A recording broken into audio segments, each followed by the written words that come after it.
But at Loma Linda University Medical Center, Mike Davidson reveals Lucas's vision for bionics may now be within reach. When I was younger, my mother suffered a stroke. She had a paralyzed arm. And in my mind, I had this idea that I could build some sort of robotic device to help her.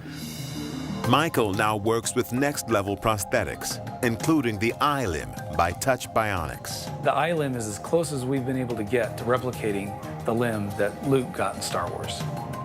Much like Luke's bionic hand, the iLimb has a simulated skin covering.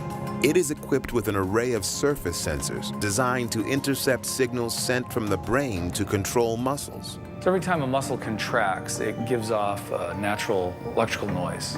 What we can do is convert the electrical noise from a muscle into what we call a myoelectric signal. We're essentially reading the body's natural electric noise that's generated when muscles contract, and we're converting those signals into meaningful movements in the prosthesis.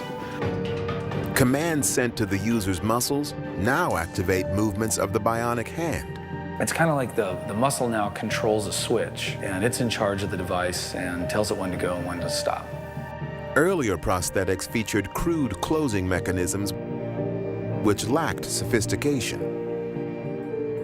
So this device represents a traditional myoelectric hand. If we wanted to use it to hold an orange, it'd be very hard for a mechanical hand to just grab this without crushing it. But iLimb's 5 independently operating motors guided by real-time sensors constantly regulate the amount of force exerted by the hand.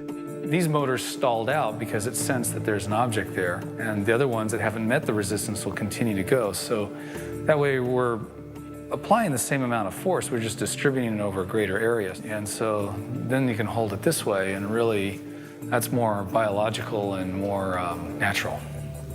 An iLimb user can override this feature when the situation calls for more pressure. If the client continues to give a signal, it'll pulse and actually get tighter. So if the patient wants to pick something up but sense that it has the potential to slip, and they know that they can't crush it, then they can really begin to bite down on it and hold even tighter.